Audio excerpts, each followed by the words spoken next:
Today we're looking at the Pioneer AVH-Z5150 Android Auto and Apple Carplay head unit. We've also looked at the MVH-Z5050, which is basically the same thing but without the CD player function and DVD function. So you can have a look at that if you like. This one in particular is going to be going into a Z11 Nissan Cube, which you can jump ahead to. We're also going to be doing a review once it's all installed. But for now, let's have a look at what's inside the box. So here we have your remote controller. It's pretty standard. Volume up and down, basic functions. Here you have your USB cable. This one connects up to the back and has a little output at the front. So you can connect your smartphone.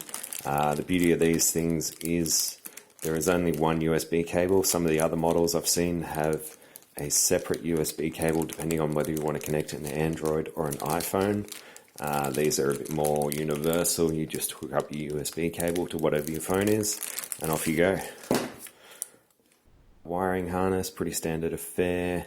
You've got your speaker wires which are color coded on that side. Obviously your parking brake sensor, ground wire, accessories. There's power in there somewhere. Here we go. But we're actually not going to be using this because we do have a specific harness for the Cube. We'll just put that aside. Here we have just a few screws for the install. May or may not need them. We'll find out in the next video. Your microphone, which you can use to talk to obviously Google or Siri, or if you have friends, you can even call them with a Bluetooth connection. Instruction manual, you've got English, Spanish and Portuguese. It is pretty chunky.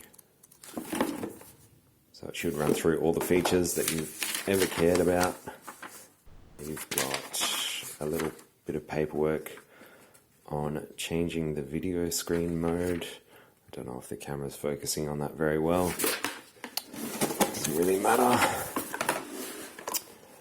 Here we have a fascia. In case you need it, you may or may not, depending on what car you're putting it in, so keep that handy. And if it'll come out, the unit itself, those little foam parts, nice and wrapped up. Now this one is a bit heavier than its younger cousin, the 5050BT, obviously because you've got the CD player component. You can see a little bit of it on the top there. Big large screen on these guys, buttons along the bottom, buttons along the bottom. It'd be weird if it was the other way around, but whatever floats your boat. And on the back you have your USB port, steering wheel and microphone connections. You've got your fuse, obviously your plug for the wiring harness. Over this side, pre-outs for front and rear and subwoofer if you've got a separate amplifier going to any of those. This little plug here is for a optional TV tuner. Why you'd want that I don't know, but hey, you never know.